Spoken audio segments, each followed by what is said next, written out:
think of my hat? Nice color. Stands out in the crowd. Looks like it's gonna last a while. I'm glad you both like it. Now that's the kind of conversation where people didn't really say what they mean. If they had, it would have probably gone something like this.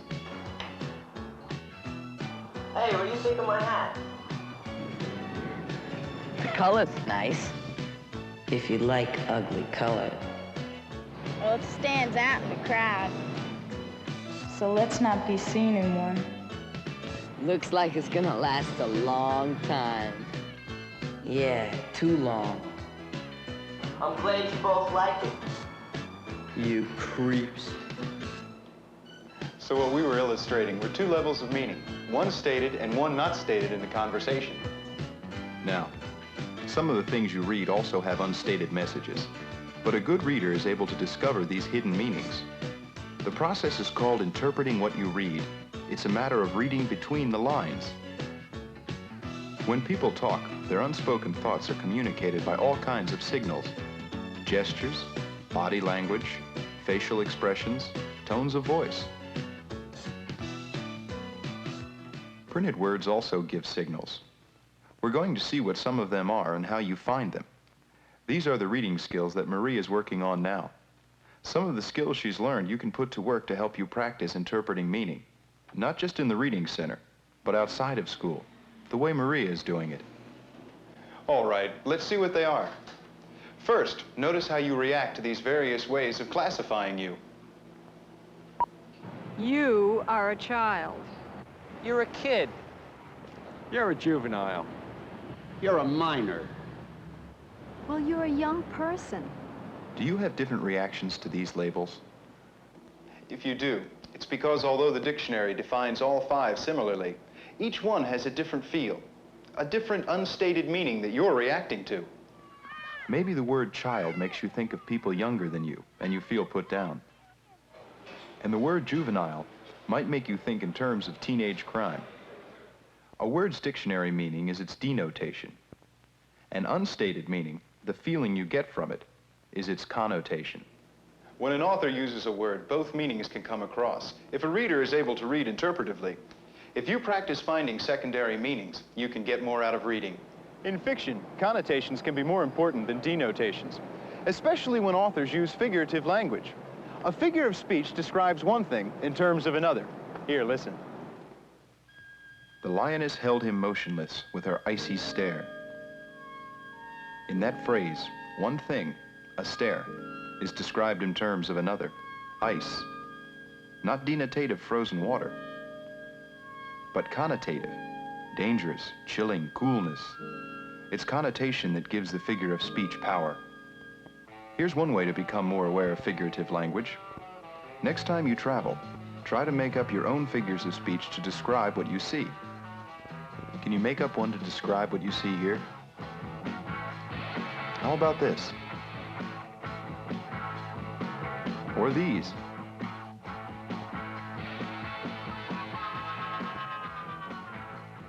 Whatever you made up, it's probably more interesting than an ordinary phrase like busy city.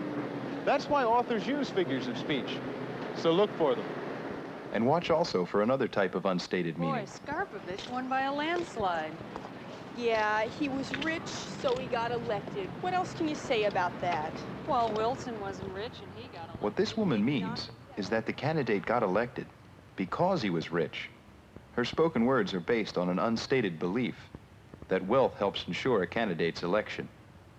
Unstated beliefs are called assumptions, and spotting them is an important interpretation skill.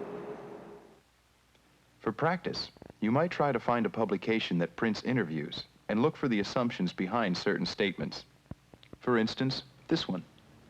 I'd like to express my opinion as forcefully as I can. Although most of the people that elected me were never forced to live during those terrible times, the tragedy of that era is so interwoven into our sense of history that most of us actually feel as though we lived during the Depression and never want to live through it again.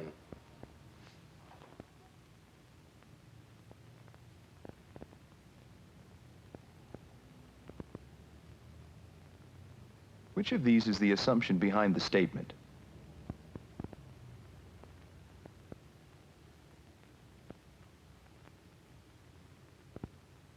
This is the unstated belief. Besides assumptions and connotations, there are still other kinds of unstated meanings. To see what I mean, answer a few questions about words and phrases from this book.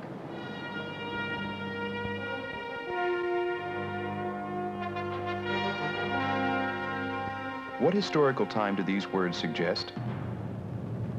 What place or nation? What mood? What feeling or belief?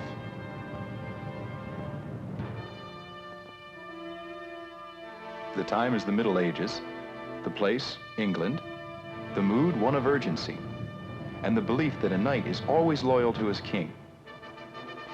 None of this information is given in what you read.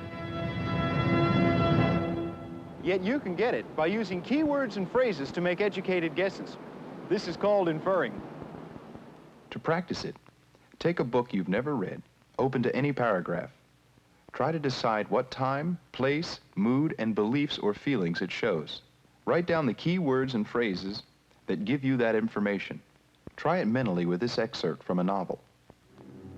The humanoid Zandra must send coded laser messages to the orbiting Earthships, each message a step towards the liberation of Luna City and eventually all her beloved satellite.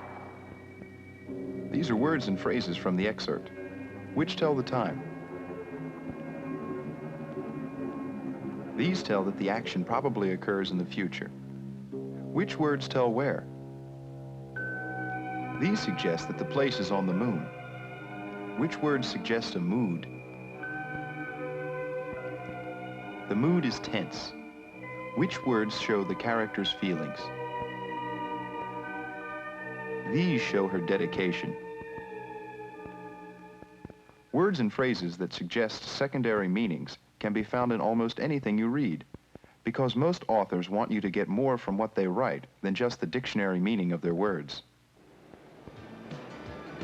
But how can you be sure that those extra meanings you get are right? Well, you can't. But you can see if they're sort of reasonable. You can compare your ideas with the ideas of other people. You can check with other sources of information. And most of all, you can compare what the author is suggesting with what you know from your own experience. What I've shown you so far is usually thought of as reading between the lines. But interpreting also means reading behind the lines. For instance, by looking for their purpose. The printed word can have many purposes. To provide information, to give directions or instructions, to offer light entertainment, or more serious entertainment. Many things try to persuade you to believe something, do something, or buy something. Those are general purposes. Keep an eye out for them. And look also for specific purposes. Sometimes they're visible, but sometimes they're hidden.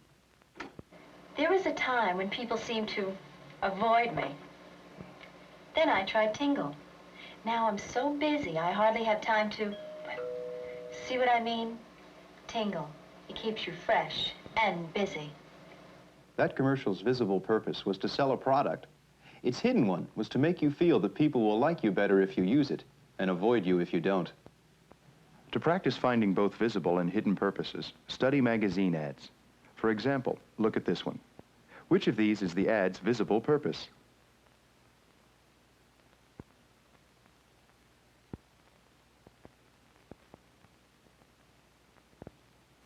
The visible purpose is to interest you in buying the car.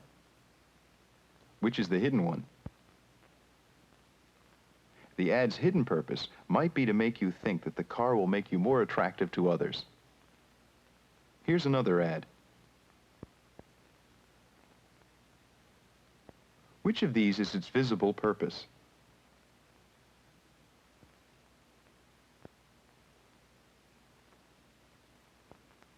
The visible one is to ask you to vote for McCoy. And the hidden one? This one, to make you fear that the other candidate is for pollution. Reading between and behind the lines. Those are two levels of interpreting. A third is reading beyond the lines. To see what that is, think about what these people are saying. My brother-in-law works for the city, and he says the energy crisis is a hoax. Hey, hospitals are full of sick people. If you want to stay healthy, man, don't go into one. This country's biggest problem is high food prices. And clothes. Who can afford them? If you question those statements, you see what it is to read beyond the lines. It's being critical, making judgments, and questioning what you read before you accept it. For nonfiction, ask questions like these. Is the source trustworthy? Is the point of view reasonable? Is it logical? Are other viewpoints also reasonable? Are some more reasonable than others? To practice reading beyond the lines of nonfiction, study a newspaper's letters to the editor. For each one, write down questions you'd like to ask the writer. Try it mentally with this one. Dear editor, the way to stop crime is to make everyone subject to a curfew. One study shows over 60% of all crimes are committed after dark. What questions would you ask the author? How about these? Does that survey really mean anything? The curfew might stop some crime, but what effect would it have on our freedom? Ask your own questions like these about nonfiction, and ask about fiction, too. For instance, is the story true to your own experience? Are the characters believable? Does what you learn about fictional people help you more clearly understand real people? These questions aren't always easy to answer. In fact, none of the things we've just seen are as simple as we've shown them. Even so, it's important that you do try to interpret, because reading between the lines, behind the lines, and beyond the lines gives you purpose and helps you put more into what you read so you're able to get more out of it.